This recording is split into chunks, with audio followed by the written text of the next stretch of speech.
विदुर जी महाराज तीर्थ यात्रा में निकले थे। मैत्रेय जी से ये सत्संग हुआ। विदुर जी ने मैत्रेय जी से कहा, हे महायोगिन, आपकी हमारे ऊपर बड़ी करुणा हुई। आपके द्वारा सत्संग सुनकर आज मैं अज्ञान अंधकार से पार, जहां अकिंचनों के सर्वस्व भगवान श्री हरि विराजते हैं, वहां मेरी स्थिति हो गई है। श्री सुखदेव जी कहते हैं, परीक्षित, विदुर जी ने मैत्रेय जी को साष्टांग प्रणाम किया और आज्ञा ली और वहां से शांत चित्त भगवत स्मरण करते हुए हस्तिनापुर की तरफ चले गए। राजन, जो पुरुष भगवान के शरणागत भक्तों का, राजऋषियों का ये पावन चरित्र सुनेगा, वो अकाल मृत्यु को कभी प्राप्त नहीं होगा, दीर्घायु होगा और भगवान श्री हरि के चरणों में उसकी भक्ति होगी और वो भगवत प्राप्त हो जाएगा। राजा परीक्षित ने पूछा, मुने, आपने कहा कि महाराज मनु के बड़े पुत्र प्रिव्रत ये आत्माराम थे। जो आत्माराम है उससे गृहस्थी में प्रीति कैसे हो सकती है? आत्माराम तो जीवन मुक्त महापुरुष होता है और आपने बताया कि प्रिव्रत आत्माराम थे, फिर वो गृहस्थी में कैसे प्रीति किए? क्योंकि गृहस्थी में कोई बिरला ही ऐसा होता है जो गृहस्थ की फांसी में ना फंस करके भगवत स्मरण करते हुए गृहस्थी को चलावे। नहीं, बहुत कठिन है। वो मैं मेरे तय तेरे की मोह ममता की ऐसी फांसी में फंस जाता है कि वो स्वरूप विस्मृत जीवन काटता है। वो आप कहते हैं प्रिव्रत आत्माराम महापुरुष थे। गृहस्थी में इतने गृह कारज नाना जंजाला, ते अति दुर्गम शैल विशाला, मानो पहाड़ के पहाड़ हैं, इतना चिंतन फंसा रहता है। वो कैसे भजन करेगा, वो कैसे आत्म चिंतन करेगा? और आप कहते हैं प्रिव्रत महाराज आत्माराम पुरुष थे, तो गृहस्थी में वो कैसे आसक्त हुए? निश्चय जब कोई निसंग आत्माराम पुरुष गृहस्थ में, तो उससे बड़ी शिक्षा मिलती है। इसलिए मैं आत्माराम पुरुष प्रिव्रत महाराज का गृहस्थी में प्रवेश ये सुनना चाहता हूं। जब कोई महापुरुष गृहस्थ में होता है तो उसके विशिष्ट आचरण होते हैं। वो कभी कुटुंब परिवार में आसक्त नहीं होता, कुटुंब परिवार में रहते हुए भी। तो मुझे इस बात का बड़ा संदेह कि आत्माराम पुरुष होकर ब्याह किया, स्त्री प्रेम के बिना पुत्र कैसे हो सकते हैं? स्त्री प्रेम, पुत्र प्रेम और आत्माराम ये बनता नहीं है। मैं ये रहस्य सुनना चाहता हूं कि गृहस्थी में रह के वो आत्माराम पुरुष कैसे हुए, या आत्माराम पुरुष होकर गृहस्थ में कैसे आसक्त हुए? श्री सुखदेव जी ने कहा, बाढ़ मुक्तम भगवत उत्तम श्लोकस्य श्रीमच्चरणारविंद मकरंद रस आवेशित चेतसो भागवत परमहंस दैत कथाम किंचिदंतराय विहिताम स्वाम शिव तमाम पदवीम न प्रायेण हिन्वंती। राजन, तुम्हारा कथन ठीक है, परंतु जिनका चित्त पवित्र कीर्ति भगवान श्री हरि के परम मधुर स्मरण में डूबा हुआ है, उसे कोई भी गृहस्थी, कोई भी भोग सामग्री, कोई भी प्रपंच रुकावट नहीं डाल सकता। ध्यान दीजिए, जिनका चित्त पवित्र कीर्ति भगवान श्री हरि के मधुर स्मरण में डूबा हुआ है, कोई भी सांसारिक विघ्न, गृहस्थी, प्रपंच, भोग सामग्री उनके मार्ग में कभी बाधा नहीं पहुंचा सकती जहां निरंतर चिंतन है। राधा राधा राधा राधा वल्लभ श्री हरिवंश, निरंतर चिंतन है तो कोई भी बाधा नहीं। राधा वल्लभ भजत भज भली भली सब होए, जिते विनायक शुभ शुभ विघ्न करे नहीं कोय, विघ्न करे नहीं कोय, डरे कलिकाल कष्ट भय, हरे सकल संताप हरस हरि नाम जपत जय। जिते विनायक शुभ अशुभ, ये जितने अशुभ विनायक हैं या शुभ विनायक हैं, कोई भी बाधा नहीं पहुंचा सकता। कलिकाल डरता है उससे जिसके हृदय में निरंतर नाम जप चलता है, कोई प्रपंच उसे बाधा नहीं पहुंचा सकता। जिनका चित्त पवित्र कीर्ति भगवान श्री हरि के सुमिरन में हर समय, तो ये गृहस्थी प्रपंच भोग कोई भी बाधा नहीं पहुंचा सकते। भगवत भक्त परमहंसों के प्रिय श्री कृष्णचंद्र जी उसके समस्त बाधाओं को बाहर अंतर दोनों जगह नष्ट करते रहते हैं। किनकी? जो भगवान की स्मरण में मगन है, भगवान की स्मृति में वो डूबे हैं, तो योगक्षेमम वहाम्यहम्। अप्राप्ति की प्राप्ति कराना योग और प्राप्ति की रक्षा कराना क्षेम, ये दोनों कार्य भगवान श्री कृष्ण करते हैं। उपासक अपने कर्तव्य का पालन और भगवान से जुड़े रहना, कभी कथा सुन रहे, कभी सेवा कर रहे, कभी कर्तव्य पालन कर रहे, कभी नाम कीर्तन कर रहे, कभी नाम जप, ये सब भजन ही है। राजन महाराज मनु के पुत्र प्रिव्रत, ये बचपन से स्वाभाविक बड़े ही भगवत भक्त थे। स्वाभाविक, जैसे बचपन में बच्चों की स्वभाव की प्रवृत्ति होती, खेल खिलौनों में, खाने पीने में, लेकिन इनकी प्रवृत्ति स्वाभाविक उदासीन, हर समय भगवान में। और श्री नारद जी की चरण सेवा से इनको परमात्म तत्व का बोध हो गया था।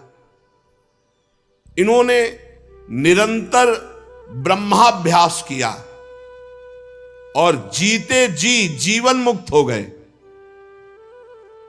अभी यौवन अवस्था में प्रवेश हुआ जीवन मुक्त महापुरुष। स्वयंभू मनु जी ने बड़े पुत्र जानकर इनको आज्ञा करी, क्योंकि इनमें सब श्रेष्ठ गुण विराजमान थे। जो भगवान में चित्त जोड़ता है उसे ब्रह्मबोध भी हो जाता है और सब दैवी संपदा उसको घेर लेती, सब सद्गुण आ जाते हैं। ये लिखा ही नहीं, ये जीवन में है। अगर आप भजन करोगे तो खुद देख लोगे, लोक परलोक में सब जगह सुखी रहोगे, सारे सद्गुण आप में आकर विराजमान हो जाएंगे और भगवान श्री कृष्ण आपकी रक्षा करेंगे, बाहर और भीतर दोनों जगह। आज्ञा करी महाराज मनु ने कि तुम चक्रवर्ती आदि सम्राट पद पर विराजमान हो। लेकिन चित्त वृत्ति भगवान श्री कृष्ण में निरंतर लगने के कारण अरुचि थी, राज्य से अरुचि थी, सम्राट पद से। अतः पिता की आज्ञा किसी प्रकार उल्लंघन करने योग्य ना होने पर भी इनकी रुचि बिल्कुल राज्य में, भोगों में। विचार किया कि आत्मस्वरूप में ये स्त्री पुत्र आदि असत प्रपंच आच्छादन कर देगा, हमारे परमार्थ तत्व का ये विस्मरण कराने वाले हैं, इसलिए स्वीकार नहीं किया। तभी उत्तानपाद राजा बनाए। नहीं, बड़े पुत्र थे प्रिव्रत, उत्तानपाद राजा बनाए गए। भगवान ब्रह्मा जी ने देखा कि ये तो महाराज मनु की आज्ञा का उल्लंघन करके अपने आत्मस्वरूप में स्थित है, तो ब्रह्मा जी की बुद्धि सदैव प्रपंच विस्तार में लगी रहती है, क्योंकि उनको आज्ञा है भगवान की। इसलिए वो किसी भी जीव को जहां तक उपाय होगा उसे प्रपंच में ही लगाने की चेष्टा करते हैं। प्रिव्रत की जब ऐसी उत्तम वृत्ति देखी, निरंतर भगवान में स्थिति, तो चारों वेद मूर्तिमान, मरीच आदि ब्रह्म ऋषि और सब पार्षदों के साथ हंस पर आरूढ़ होकर ब्रह्मा जी वहां पहुंचे जहां प्रिव्रत महाराज निरंतर भगवान की स्मृति में राज्य को अस्वीकार करके विराजमान है। कैसा सुख है भगवान की स्मृति में कि आदि सम्राट पद चक्रवर्ती उसको छोड़ करके भजन में, और यहां भजन करते हुए चंद रुपए, चंद भोग, चंद पद प्रतिष्ठा के लिए भजन छोड़ देते हैं। क्या भजन का स्वाद मिला, क्या भजन का महत्व समझा। भजन चक्रवर्ती सम्राट आदि सम्राट पद उसको भी त्याग दे। ब्रह्मा जी वहां पहुंचे। आकाश मार्ग से ब्रह्मा जी जा रहे हैं, ये देखकर देवराज इंद्र आदि सब ब्रह्मा जी का पूजन, प्रधान प्रधान देवता, सिद्ध गंधर्व साध्य चारण मुनिजन सब ब्रह्मा जी का स्तवन, क्योंकि ब्रह्मा जी सृष्टि के सबसे बड़े पद पे विराजमान, परमेष्ठी पद पे। जगह जगह ब्रह्मा जी का सम्मान हुआ। अब वो प्रिव्रत के पास पहुंचे और प्रिव्रत उस समय नारद जी के साथ, अपने गुरुदेव नारद जी के साथ आत्मविद्या का ही मनन कर रहे थे। ब्रह्मा जी जेवी पहुंचे, उनके वाहन को देखकर देवर्षि नारद जी खड़े हो गए। हमारे पिता ब्रह्मा जी पधारे। स्वयंभू, मनु, प्रिव्रत सब ब्रह्मा जी का सम्मान किया, अर्घ बंदन आदि। नारद जी ने अनेक प्रकार से ब्रह्मा जी का स्तवन पूजन किया। ब्रह्मा जी ने प्रिव्रत पर दृष्टि डाली और कहा, बेटा वैसे तुम सत्य सिद्धांत में लगे हो, पर मेरी बात सुनो। अप्रमेय श्री हरि के प्रति किसी को दोष दृष्टि कभी नहीं करनी चाहिए। हम ये तुम्हें नहीं सिखाने आए कि तुम्हारी भजन ना करो। पहले ब्रह्मा जी बहुत सावधानी से बोले कि अप्रमेय भगवान श्री हरि के प्रति किसी को दोष दृष्टि नहीं करनी। तो हम तुमको ये सिखाने नहीं आए कि तुम भजन न करो, लेकिन ऐसे भजन हम ब्रह्मा, महादेव जी, ये तुम्हारे पिता स्वयंभू मनु और ये तुम्हारे गुरु नारद, ये सब भगवान की आज्ञा का पालन करते हैं। देखो, भगवान के विधान को कोई भी देहधारी तपस्या के द्वारा नहीं टाल सकता, विद्या के द्वारा नहीं टाल सकता, योग बल के द्वारा नहीं टाल सकता, बुद्धि बल के द्वारा नहीं, अर्थ के बल से, धर्म के बल से, स्वयं के बल से या किसी की सहायता के बल से कभी टाल नहीं सकता। हरि के विधान को कोई भी देहधारी तपस्या, विद्या, योग बल, बुद्धि बल, रुपया का बल, धर्म का बल, स्वयं का बल या दूसरों की सहायता का बल, इससे भगवान के विधान को नहीं टाल सकता। प्रिय पुत्र, भगवान श्री हरि के दिए हुए शरीर को जन्म, मरण, शोक, मोह, भय, दुख और सुख, ये भोग निश्चित किए गए हैं। ध्यान दीजिए, सब शरीरधारी को जन्म होगा तो मरण होगा, और बीच का जो जीवन है वो शोक, मोह, भय, सुख, दुख, इसी के ये भोगना पड़ता है। जैसे रस्सी के नाथ से नथा हुआ पशु मनुष्य का बोझा ढोता है, ऐसे वेदवाणी रूपी बड़ी रस्सी से नथा हुआ, बंधा हुआ जीव कर्मानुसार ऐसे जकड़ा हुआ संसार का बोझा ढो रहा है। तभी जब ज्ञान का प्रादुर्भाव होता है तो निस्त्रैगुण्य भवार्जुन, और जब प्रेम का प्रादुर्भाव होता है तो वेदान्नपि संन्यस्ति स केवलम मवच्छिन्न अनुरागम लभते, दोनों में वेदातीत स्थिति आ जाती है। प्रभु कर्म के अनुसार जीव को योनि देते हैं और उसी के कर्म के अनुसार उसकी भोग व्यवस्था करते हैं। अब वो अपनी नवीन इच्छाओं के जाल बुन करके फिर नवीन कर्म करके फंस जाता है। जैसे कोई आंख वाला पुरुष कुएं में नहीं गिरेगा, ऐसे कोई विवेकवान पुरुष भोगों में नहीं फंसेगा। देखो भाई, मुक्त पुरुष भी प्रारब्ध का भोग भोगना ही पड़ता है। बड़े बड़े संतों को, मुक्त पुरुषों को भी भगवान की इच्छा के अनुसार शरीर को जैसे कर्मों के अनुसार विधान किया गया वैसे भोगना पड़ता है, वैसे रहना पड़ता है। बड़े बड़े सिद्धों को भी, जीवन मुक्तों को भी भोगना पड़ता है। तो बोले भजन का फल क्या हुआ फिर? अगर ये भोग भोगने पड़े तो शरीर निर्माण के समय ये भोग रख दिए गए थे। अब तुम भजन कर रहे हो, ये तुम्हारी नई फसल है। अब तुम्हें आगे जो परमानंद प्रदान करेगा वो ये दुख सुख से परे है।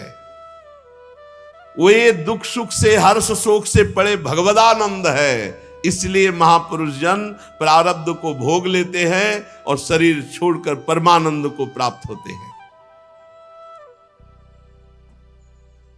देखो, ये जितने दुख सुख हैं सब स्वप्न में हैं। जैसे स्वप्न में हम दुख सुख देख रहे हो, जगह तो उनका कोई महत्व नहीं, ऐसे प्रेम या ज्ञान होने पर इस जगत का कोई महत्व नहीं रहता, नहीं रहता। ये जो बहुत आसक्त पूरे जीवन लगे, सब स्वाप्निक है, पक्का स्वाप्निक है। अगर इसे भगवान से युक्त कर दो तो यही तुम्हारी भगवत प्राप्ति का हेतु बन जाएगा, और भगवान से विमुख व्यतीत किया तो यही तुम्हारी दुर्गति का कारण बन जाएगा। जो विषयों को अभिमान पूर्वक भोगता है, अभिमान पूर्वक कर्म करता है, उसका अगला जन्म निश्चित है। चाहे शुभ कर्म हो चाहे अशुभ कर्म हो, वो स्वीकार करे ना स्वीकार करे, जबरदस्ती। जो पुरुष इंद्रियों के वशीभूत हो, अब वो वन वन में विरक्त वेश धर करके भी विचरे तो जन्म मरण के भय से मुक्त नहीं हो सकता। भगवान ब्रह्मा जी कह रहे, क्योंकि जब तक मन और इंद्रियां जीत नहीं ली जाती तब तक भगवान की प्राप्ति नहीं होती। और जो मन और इंद्रियों को जीत लिया है उसको गृहस्थ में रहने से क्या परेशानी है? क्योंकि गृहस्थी में भेजना चाहते, इसलिए ब्रह्मा जी कह रहे हैं कि जिसने मन और इंद्रियों को जीत लिया उसको गृहस्थ में रहने से क्या परेशानी? गृहस्थ आश्रम उसका क्या बिगाड़ सकता है? 6 शत्रुओं को जीत लिया, मन और 5 ज्ञानेंद्रियां। अब वो घर में रहे तो वन में है, और जो इन 6 शत्रुओं के अधीन है तो वो वन में भी रहे तो घर में ही है, प्रपंच ही है। और देखो, किले में रहकर सुरक्षित लड़ने वाला राजा विजयी ही होता है, किले में गृहस्थी में रह के। और विरक्त भेष में केवल सेना, खुले मैदान में लड़ना है, आसपास से सब वार हो रहे और सहता, तभी पूरा जगत विरक्तों के सामने सर झुकाता है, नमन करता है। किले में सुरक्षित रहकर लड़ने वाला राजा अपने प्रबल शत्रुओं को जीत लेता है।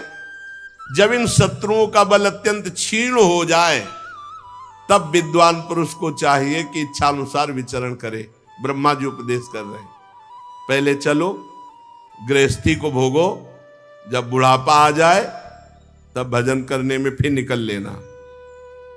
इसका रहस्य न समझने के कारण लोग ये कहने लगते हैं कि अरे अबे तो जवानी है, अभी भजन का समय है, और बुढ़ापे में भजन होता नहीं है। नहीं होता। बुढ़ापे में जो भजन की बात कह रहे हो, जीवन में अगर भजन नहीं किया तो बुढ़ापे में भजन नहीं होगा, पक्का समझ लो प्रपंच होगा, कुछ नहीं होता। जितने बूढ़े हो उनके नजदीक बैठ के सुन लो, बहू और बेटा और रिश्ते और नातेदार इन्हीं की बुराई और भलाई के सिवा कोई बातें ही नहीं करेंगे। अनुकूल है तो वाह वाह, प्रतिकूल है तो बस निंदा आदि यही होती है। बूढ़ों की बुद्धि, एक मार्का नहीं आता लिखने वाला, और एक आता है ऐसा कि मिटर जाए। तो जैसे जवानी में जो है वो पेंसिल की लिखाई समझो, मिटा सकते हो अभी आप, और बुढ़ापे की जो लिखाई है वो मार्का वाली लिखाई है। नहीं, जो लिखा वो लिख, बुद्धि वो मार्का से लिख गए ना, मार्का नहीं, मार्का पक्का होता है ना, वो मिटता नहीं, मार्का से लिख गए समझो। ब्रह्मा जी बहुत फुसला के प्रियव्रत जी को कह रहे हैं कि जब तुम कमलनाथ भगवान श्री हरि के चरणों के प्रताप से 6 शत्रुओं पर विजय प्राप्त कर लिए, तो अब तुम पुराण पुरुष भगवान के दिए हुए भोगों को भोगो, तुम्हारा कोई भोग कुछ नहीं बिगाड़ सकते, तुम आत्मस्वरूप में स्थित हो,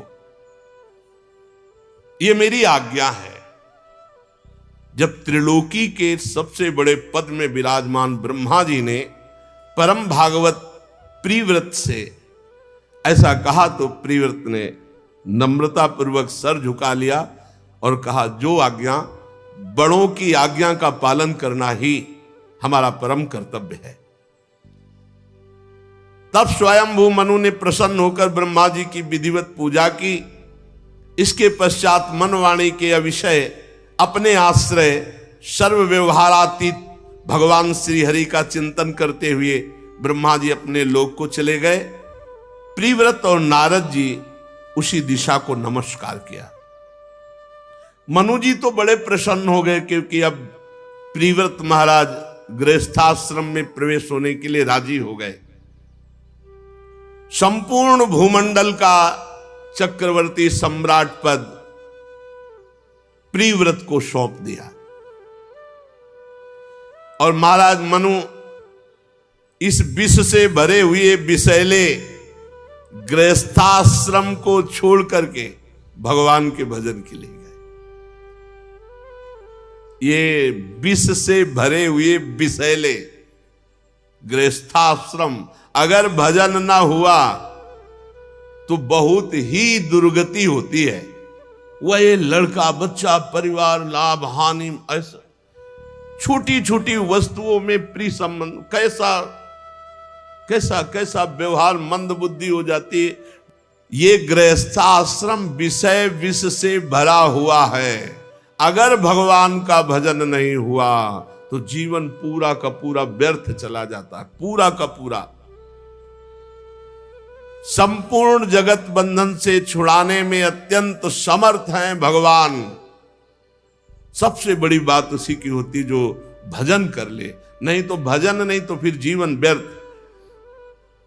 संपूर्ण जगत को बंधन से छुड़ाने में अत्यंत समर्थ है एकमात्र भगवान, और जो भगवान का निरंतर भजन करता है उसके रागमल का नाश हो जाता है। रागमल नष्ट हुआ तो द्वेष है नहीं, राग से ही द्वेष है। प्रजापति विश्वकर्मा की पुत्री बर्हिष्मति से विवाह हुआ महाराज प्रियव्रत का। वो अपने स्वरूप में स्थित रहते हुए 10 पुत्र प्रकट किए। स्वरूप में स्थित रहते हुए, ये बात है। हम सब ब्रह्म ज्ञानियों की ही संतान हैं। देखो, जब गोत्रों को देखो तो कोई ब्रह्म ऋषि ही होगा। तो ऐसा नहीं कि जो ब्रह्म प्राप्त हो जाता है या भगवत प्राप्त हो जाता है वो सब नहीं, भगवत प्राप्तों से ही गृहस्थी चली है। ये जो गृहस्थी हुई है ये भगवत प्राप्तों से ही हुई। सब भगवत प्राप्त महात्मा हमारे गोत्र के जो अधिष्ठात्र है, जैसे पूछा है तुम्हारा गोत्र क्या, तो बोले भरद्वाज गोत्र, याज्ञवल्क गोत्र, ये सब ब्रह्म ऋषि भगवत प्राप्त आत्मस्वरूप में स्थित रहते हुए 10 पुत्र उत्पन्न किए महाराज प्रियव्रत ने बर्हिष्मति से,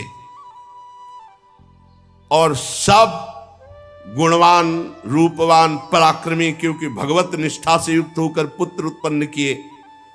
ऊर्जस्वती नाम की एक कन्या हुई जो पुत्र हुए आग्नेद्र इद्मजीव यज्ञबाहु महावीर हिरण्य रेता घृत पृष्ठ सवन मेधा तिथि वीतिहोत्र और कवि, ये सब अग्नि स्वरूप, ये भगवान अग्नि के भी नाम हैं और ये सब अग्नि स्वरूप हैं। इनमें कवि, महावीर और सवन, ये तीन नैष्ठिक ब्रह्मचारी आजीवन ब्रह्मचर्य रहकर भगवान के भजन में निमग्न, ये बाल्यावस्था से आजीवन ब्रह्मचारी, आत्मविद्या विशारद और संन्यास धर्म के पथिक हुए कवि जी, महावीर और सवन। इन निवृत्ति परायण महर्षियों ने संन्यासाश्रम में रहते हुए समस्त जीवों के अधिष्ठान और भवबंधन से डरे हुए लोगों को आश्रय देने वाले भगवान श्री हरि के चरणारविंद के निरंतर चिंतन में जीवन लगा दिया और कुछ ही समय में भगवत प्राप्त अखंड बोध, इनका हृदय बड़ा ही परम विशुद्ध और इन्होंने भगवान का साक्षात दर्शन प्राप्त किया। फिर एक ही भाव को प्राप्त हो गए। ये खास बात होती है। मम दर्शन फल परम अनुपा, जीव पाव निज सहज स्वरूपा। एक ही भाव, सोई जाने जेहि देव जनाई और जानत तुम्हें हो जाई। जहां भगवान का साक्षात्कार हुआ तो प्रत्यगात्मा आत्मभूत एक ही भाव को प्राप्त हो गए, अर्थात अभेद स्थिति। महाराज, प्रिव्रत की दूसरी भार्या से उत्तम, तामस, रैवत, ये तीन पुत्र हुए जो ये अपने मनवंतरों के अधिपति हुए। इस प्रकार कवि, महावीर और सवन, ये तीन पुत्रों के निवृत्ति परायण हो जाने के बाद प्रिव्रत जी ने 11 अर्बुद वर्षों तक स्वस्थ और जवान रह करके पृथ्वी का शासन किया। 11 अर्बुद वर्षों तक। यह है पहले भगवत प्राप्ति, आत्मबोध। 11 अर्बुद वर्षों तक जवान रह करके पृथ्वी का शासन किया। जिस समय ये भगवान के चिंतन में तन्मय होकर के और धनुष बाण लेकर के निकलते और टंकार करते, उस समय कोई धर्मद्रोही नहीं दिखाई देता था। धर्म विरुद्ध कोई आचरण नहीं कर सकता था महाराज प्रिव्रत के शासन में 11 अर्बुद वर्षों तक। बरहिस्मती के दिन प्रतिदिन सेवा, आमोद प्रमोद और स्त्री जनित हाव भाव, लज्जा, मंद मुस्कान आदि, ये सब होने पर भी प्रिव्रत का चित्त कभी लुभायमान नहीं हुआ। भोग भोगते हुए भी वो योगी रहे। अपने स्वरूप बोध वाले यही है, अपने स्वरूप में जो स्थित है। इसीलिए भावदेह को प्राप्त महापुरुष जो हो गया है, उसके लिए श्रीमद् राधा सुधा निधि में कहा, कर्माण श्रुति बोधिताम नितराम कुर्वंत कुर्वंत मां गूढ़ाश्चर्य रसास्रगादि विषयान गृहणंतु मुंचंतु वा। वो विषय भोग भोगे या छोड़ दे, कोई फर्क नहीं पड़ता। कैरवा भाव रहस्य पारगमति। 11 अर्बुद तक राज्य शासन और रानियों के द्वारा नाना प्रकार की प्रियता, कोई फर्क नहीं पड़ा। 10 पुत्र प्रकट किए और 3 पुत्र दूसरी भार्या से उत्तम, तामस, रैवत। फिर भी वो अपने ज्यों के त्यों एक रस स्वरूप में है। कोई भी विषय उन्हें आसक्त नहीं कर सका। एक बार इन्होंने भगवान सूर्य को देखा, सुमेरु पर्वत की परिक्रमा करते हैं। लोकालोक पर्यंत पृथ्वी के जितने भागों में ये प्रकाश करते हैं, उतने ही भाग में अंधकार पीछे होता है सुमेरु पर्वत के कारण। इन्हें पसंद नहीं आया। स्वयं सूर्य के समान वेगवान एक ज्योतिर्मय रथ पर चढ़कर द्वितीय सूर्य की भांति उनके पीछे पीछे पृथ्वी की 7 परिक्रमाएं कर डाली। भगवान की उपासना से इनका अलौकिक प्रभाव बढ़ गया था। तो जो रथ चला उससे 7 समुद्र और 7 द्वीप हो गए। 7 समुद्र और 7 द्वीप हो गए। उनके नाम जम्बू द्वीप, प्लक्ष द्वीप, शाल्मली द्वीप, कुश द्वीप, क्रौंच द्वीप, शाक द्वीप और पुष्कर द्वीप। एक एक आगे आगे द्वीप के परिणाम का दूना है। जैसे जम्बू द्वीप से दूना प्लक्ष द्वीप, प्लक्ष द्वीप से दूना शाल्मली द्वीप। ऐसे इस समुद्र के बाहरी भाग में पृथ्वी के चारों ओर फैले हुए हैं और 7 समुद्र अलग अलग पदार्थ के समुद्र बनाए महाराज प्रियव्रत ने। ये जो जम्बू द्वीप है खारे जल का है। यहां जितने समुद्र हैं खारा जल मिलेगा। प्लक्ष द्वीप ईख के रस का, गन्ने के रस का है। वहां गन्ना पेरने की जरूरत नहीं। समुद्र का जो पानी है वो कैसे, गन्ने के जल का। प्लक्ष द्वीप में, शाल्मली द्वीप में मदिरा वारुणी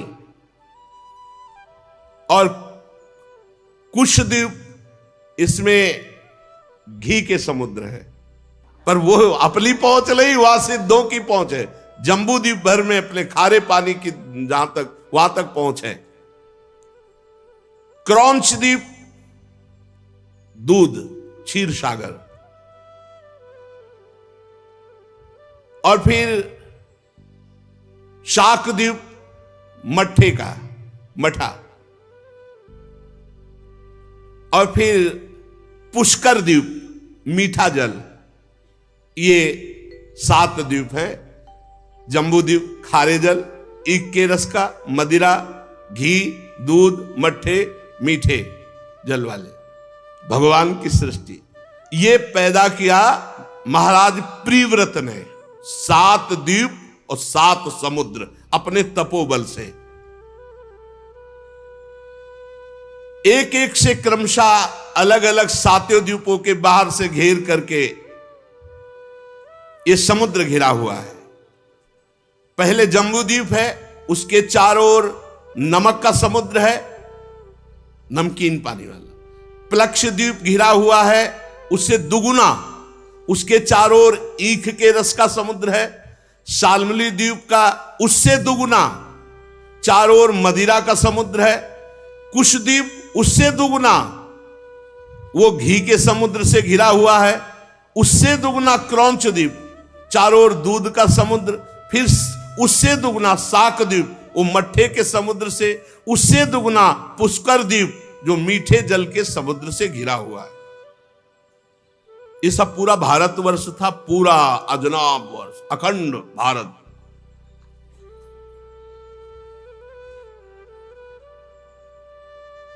बरहिष्मति पति महाराज प्रियव्रत ने अपने अनुगत पुत्र आग्नेद्र, इद्मजीव, यज्ञ बाव, हिरण रेता, घृत पृष्ठ, मेधातिथि, वीत्रहोत्र को क्रमशः 3 तो बाल ब्रह्मचारी सन्यासी हो गए थे, 10 में 7 बचे, तो 7 को एक एक द्वीप का राजा बना दिया। अपनी कन्या ऊर्जस्वती जो थी उसका विवाह शुक्राचार्य जी से किया प्रियव्रत ने। उसी से शुक्र कन्या देवयानी का जन्म हुआ।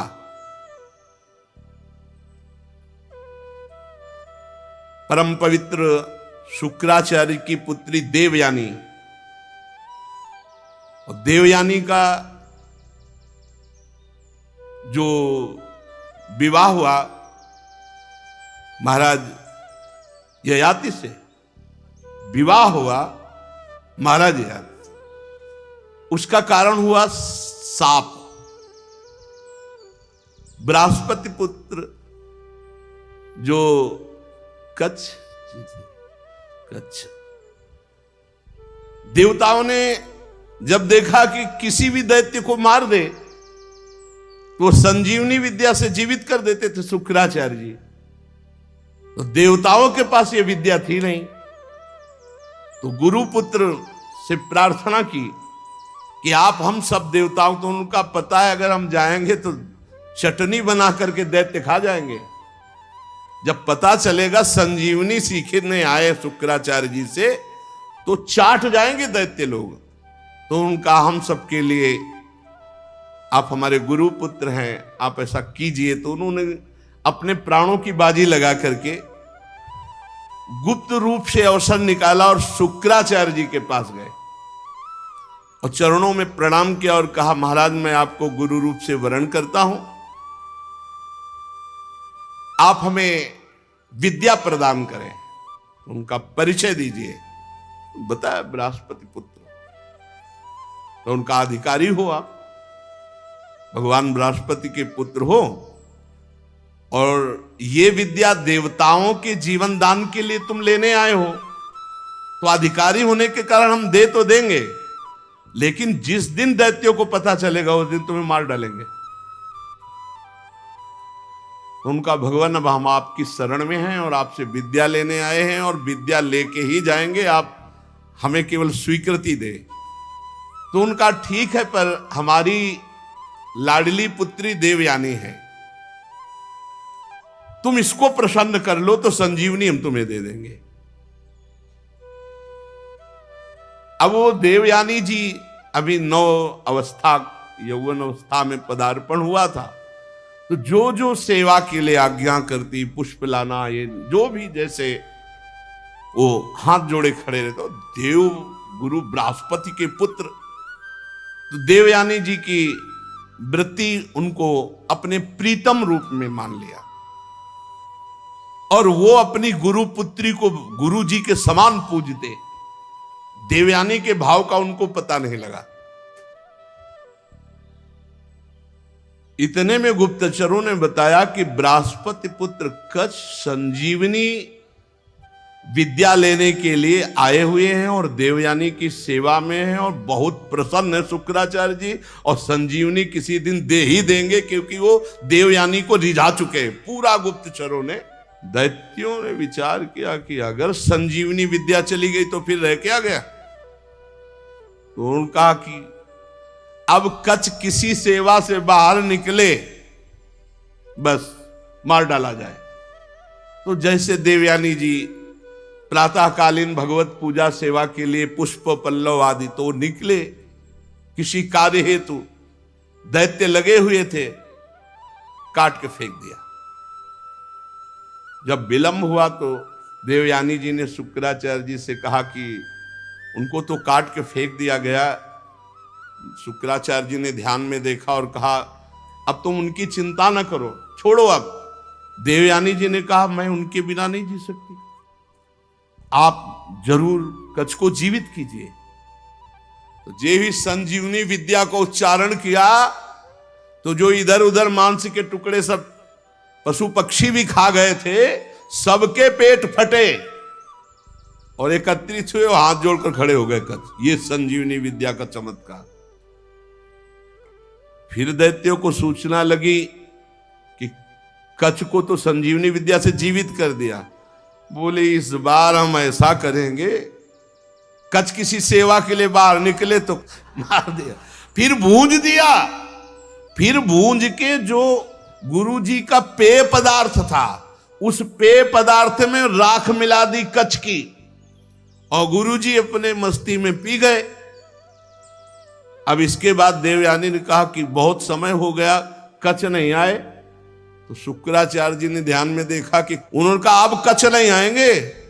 बोले क्यों? बोले कच्छ को तो ऐसे ऐसे करके हमको पिला दिया गया, वो हमारे पेट में, हम संजीवनी तो पेट फाड़ के निकल पड़ेगा, हम मर जाएंगे। देवयानी ने कहा हम तो नहीं रह सकते कच्छ के बिना, आपको कच्छ को जीवित करना होगा। तो उनका फिर संजीवनी विद्या तुम सीखो, जब हमारा पेट फटे तो संजीवनी विद्या का प्रयोग कर देना, हम जीवित हो जाएंगे। पूरा विधान बनाया भाई बेटी के लिए। जे ही संजीवनी विद्या का उच्चारण किया, शुक्राचार्य जी का जैसे बम से नहीं पेट फट जाए, एकदम पूरा चिथड़ा उड़ जाए, चिथड़ा उड़ गए, फाड़ करके नस लात नाड़ियों से। देवयानी जी ने संजीवनी विद्या का प्रयोग करके शुक्राचार्य जी को जीवित किया। शुक्राचार्य जी ने कहा जल्दी संजीवनी विद्या लो और जाओ यहां से, अब की बार तो हमको पिलाया गया, कहीं हमारी बेटी को न पिला दिया जाए, तो इसलिए जल्दी करो। अब उनको संजीवनी विद्या सांगोपांग सिखाई, सांगोपांग संजीवनी विद्या। और कहा तो उन्होंने कहा गुरुदेव, गुरु दक्षिणा देने का प्राविधान है, शिष्य का मंत्र तभी सफल होता है जब वो सम्यक रूप से गुरु को संतुष्ट कर दे। आप आज्ञा कीजिए, मैं आपको गुरु दक्षिणा में क्या प्रदान करूं। तो उनका हमारी बेटी को जो पसंद हो उसे दे दो। नजदीक गए और कहा गुरुदेव ने कहा है आपको जो पसंद हो आप बोले, मैं आपको लाकर क्या दे दूं।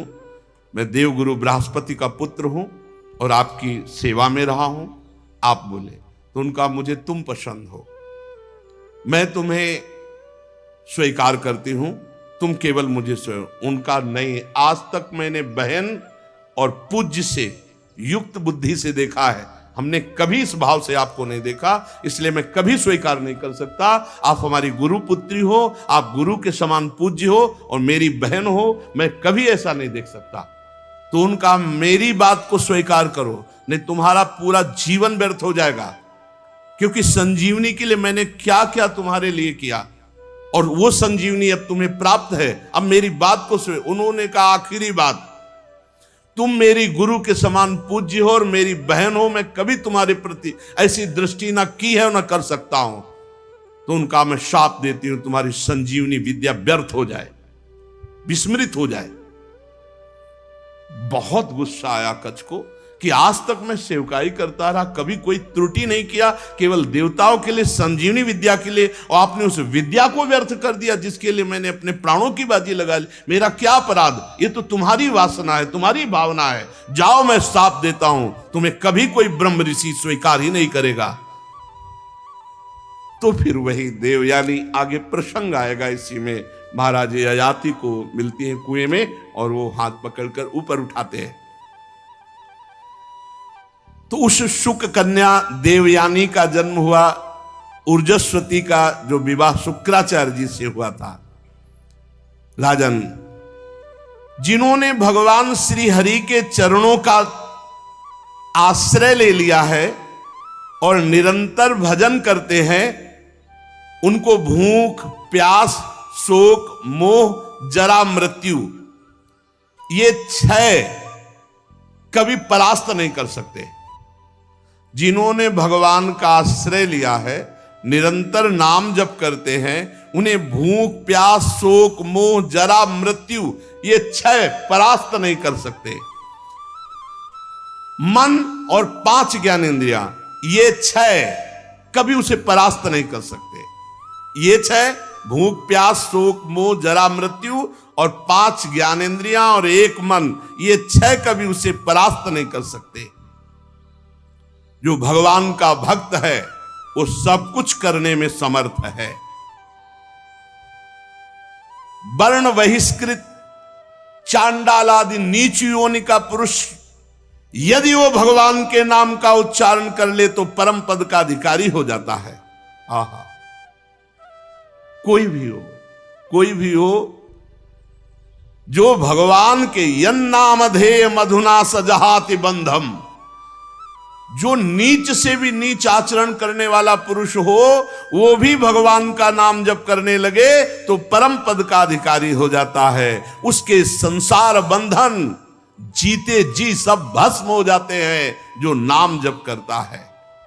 इसीलिए हर प्रश्न का उत्तर, हर समस्या का समाधान, हर साधना का सार, हर शास्त्र का सार, हर सिद्ध संत की सार बात भगवान नाम। भगवान के आश्रित होकर खूब निरंतर भगवान नाम जप करो और इसी जन्म में हमें भगवत प्राप्ति हो जाए, ऐसा दृढ़ संकल्प करो। क्योंकि भाई अभी समझ नहीं रहे हो, तुम संसार को सत्य मान रहे हो, ये झूठा स्वाप्निक है। किसी भी समय तुम्हारी आंख मूंद सकती, किसी भी घटना से मूंद सकती। कुछ भी, आज तक किसी ने काल को दोष नहीं दिया, और काल ऐसे रूप धारण करता पता नहीं चलता, बोले वो अमुक घटना घटी चले गए। हम अगर नाम जप किए बिना चले गए तो इस घाटा की पूर्ति किसी योनि में नहीं होने वाली। इसलिए जैसे बने वैसे निरंतर नाम जप का अभ्यास करो, भगवत आश्रित रहो, कोई पापाचरण मत करो। शेष चर्चा आगे। श्री राधा वल्लभ लाल।